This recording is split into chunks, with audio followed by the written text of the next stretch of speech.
welcome to the 82nd episode of Growing Up Geek, the weekly podcast for geek entertainment and nostalgia. My name is Brad, and this week I'm joined by special guest, my wife Amber. Hello. Rob is not with us this week because he has not seen the 5th Harry Potter movie, and tonight we saw the 6th Harry Potter movie, and he wanted to avoid that until he got to see the other one. And we have been trying to avoid everyone's opinion of the movie as we rushed out of the theater. I know you had a bathroom experience. That doesn't sound good. I was in the bathroom, and there were ladies immediately talking about the book and their opinion of the movie, and I wanted to go la la la la la, but I didn't.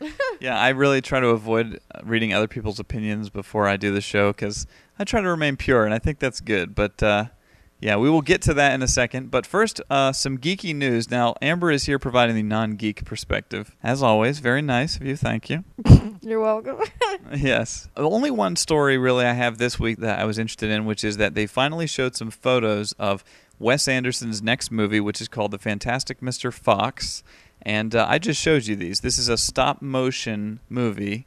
In line with like Coraline, The Nightmare Before Christmas, and he has adapted this story from a Roald Dahl book, and Roald Dahl is the one who wrote James and the Giant Peach and Charlie and the Chocolate Factory. Henry Selick, who did Nightmare Before Christmas, was helping with the animation. Not Tom Selleck. No, not Tom Selleck. His mustache was getting in the way. It's different for him, but I really like Wes Anderson. I know you do too. And what was your thought of just these pictures that they showed? First of all, I didn't know that Wes Anderson was going to have a new movie out. Yeah. It doesn't look like anything he's made. It looks like a kid's movie, so... Yeah. It probably will be. I mean, this book looks like it was for kids, and it's basically about these foxes, and Mr. Fox is going to be voiced by George Clooney. Jason Schwartzman's doing a voice. Bill Murray's doing a voice. Of course. Yeah.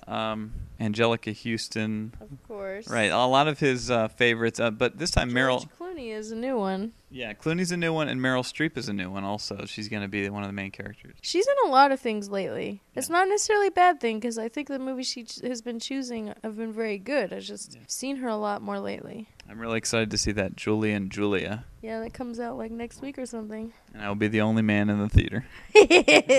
But to me, these pictures were pretty surprising because it doesn't look like clay. This is more like fur, and they're wearing clothes, and it looks very detailed. He used claymation and actually worked with Henry Selick on The Life Aquatic. There was a little bit of fish animation that they used whenever they found the underwater fish. Yeah, I mean, I'll watch it. I like Wes Anderson movies, so... What's your favorite one? Royal Tenenbaums. Me too, of course. Wait, he did Bottle Rocket, right?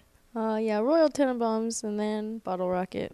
Love both of those. Bottle Rocket really grew on me, and a lot of people are fans of Rushmore. I wasn't as much, but... Oh, come on. Give that credit. No, it's good, and the soundtracks are always amazing. I wonder what the soundtrack will be like to this. Probably awesome again. You think he'll use contemporary music, or will he... Probably. Just probably more kiddie-sounding stuff. Yeah, place your wagers now. But, okay, so we're looking forward to The Fantastic Mr. Fox. On that note, on the subject of movies, we'll talk about Harry Potter. Our main topic this week. Let's move on to it. And the Half-Blood Prince. Yeah. This is the 6th Harry Potter film. We have never read the books, so this is going to be a review fully based on it as a film. It's directed by David Yates, who directed the last film, and he's going to be directing the last book split into 2 parts. So that's going to be milking the franchise for as much as it's worth. So I would say that this is probably the non-geek perspective from both of us if we haven't read the books. Yeah, I'd say so. Yeah, a lot of huge Harry Potter fans.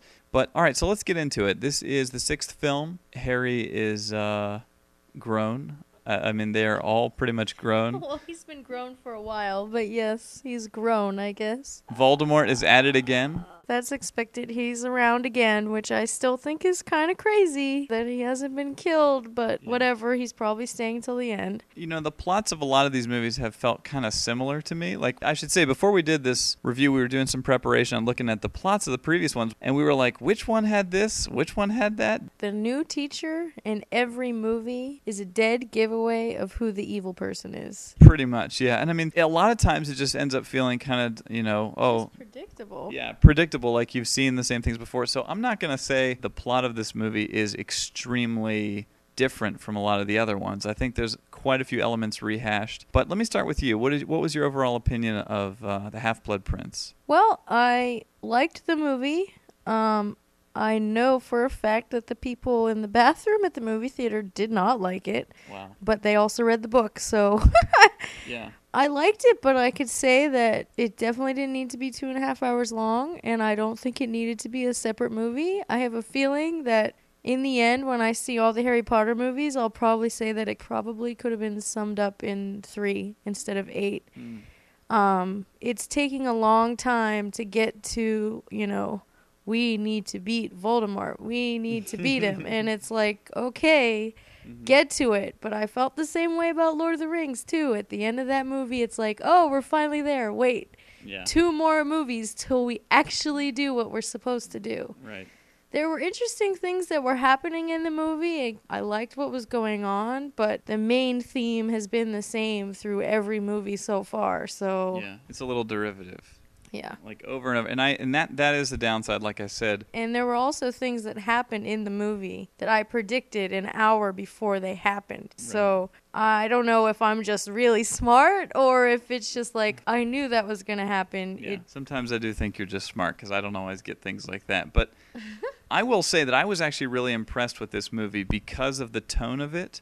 I think we're finally at a point with these characters where they can focus on character acting. Like, most of this movie is performance driven. It's conversations or just 2 actors talking. It's very slow and methodical. It's not at all like the action scenes smashed into action scenes. And on that note, like, it doesn't feel like a kid's movie at all. Like, Harry Potter is now it has passed into like an adult drama. Multiple times during this movie I thought this is like The English Patient or like something like that. Not the same subject matter, but you know what I mean, like the tone of it and the way that it's shot and everything. Yeah, the complaint of the girls in the bathroom, which I didn't want to hear, was there was like no action in the movie at all. And I was like, well, I didn't really care, that it didn't have action. I like the story. I like what it was doing. I just wish, I hadn't known all the other movies beforehand that they're still doing like the same kind of thing. Yeah, I agree that it's not moving massive plot points forward, but I thought that it held my interest, and it did it in a very kind of drama character type way, which I was really impressed. I was also impressed with how the film was made. We just recently saw Delicatessen by the French director. I don't want to butcher his name, but it's like Junet or Junot. He also did City of Lost Children and Amelie. But this movie reminded me of that. Like, visually, we're impressed by the style of it. Yeah, I will say that there was one particular scene in the movie outside of Ron Weasley's house. I'm not going to say what happened, but I could tell that the cutting and editing of the movie was really different than all the other ones. That's what I mean, yeah. There's a lot of very artistic moments. All of these films have looked pretty awesome. Just, I don't remember the last film, which is the same director. I don't remember it feeling as elegantly made, Yeah, okay. Yeah, sorry to go on about that. I mean, I should say my favorite film is The Goblet of Fire, I think. It's from 2005, where they go to the dance. Yeah, you like when the boys and the girls get together. I do. Most of the movie actually does revolve around that. Who each of the characters like. And who. Talking about The Goblet of Fire? This movie. Yeah. That's why you like it. I think the audience has grown up, too. Yeah, I'd agree. I don't think that the people who have read the books are as happy with it, from what I've heard. But if you can just sit back and take this in it as like a drama, I recommend it. Like I said, I think it's a really good movie, but to think that there's going to be 2 more movies chasing the same guy, I don't really care that much. I keep thinking the actors have got to be... I know Hermione, the actress who plays her, has said that she was ready to be done and just live her life because she was like turning 18 and not sure if she wanted to, have all of her teenage years sucked up by these movies, but that Daniel Radcliffe and the guy that plays Ron Weasley were very serious about it, and they're making a massive commitment to this. They're making tons of money. Yeah, of course. Can you think of any other film series that has gone on this long and retained quality? I mean, you would say at least that they're all quality films all the way through. There's no like total stink burger in there. Yeah, no, I've never hated any of them. That's impressive. I don't know of any other series like that. I don't either. I mean, Land Before Time is a great example of how you can go on in every single movie after the first one is crap. So Land Before Time Part 8. Probably not a whole. There's like 10 or 12 or some crazy number. Yeah. Oh, and on the subject of actors, there are a lot of good actors who are adults in this movie. The guy that plays Snape, I guess, he is acting as if he's in an adult movie. He doesn't act like... Don't say adult movie.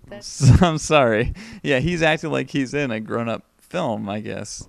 I love that. And I was going to say Jim Broadbent from Moulin Rouge did an awesome job, I thought. Yeah, I like him as an actor a lot. He was on Charlie Rose saying that he only takes, he loves the character type roles where he has to do something weird to his appearance. Yeah, he's really nice to watch.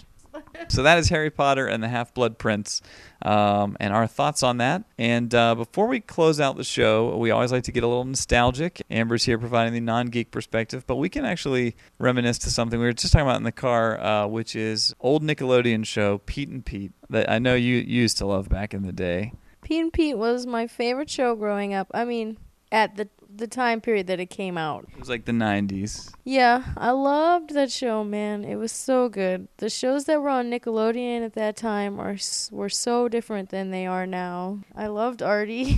Yep, strongest man in the world. He was the best. And then Pete and Pete, of course, and younger Pete's tattoo, Petunia. Oh, yeah, I forgot about that. And he would make it dance. And then older Pete's friend/girlfriend in a couple episodes. Oh, yeah. What was her name? Ellen or? Yeah, I think you're right.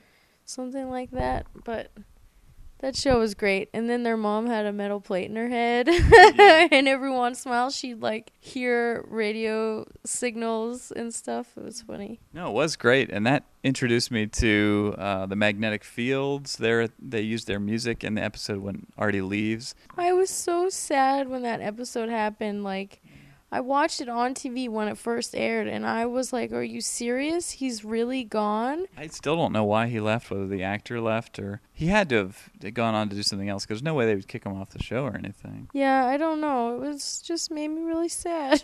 That's good stuff, man. And the theme song by Polaris. Yeah, that song. Every time, if you just play the first, couple notes of that jing, song. Jing, jing, jing. Yeah, it just brings me back to watching that show in my room when I was little. Oh, man, I just love it. Yeah. It has a very 90s feel. I mean, they're wearing flannel on the show and stuff. Yeah, but they were cool. Favorite episode? Oh, man. I like the one episode where the payphone in their town kept ringing and ringing and ringing for 20 years. Yeah.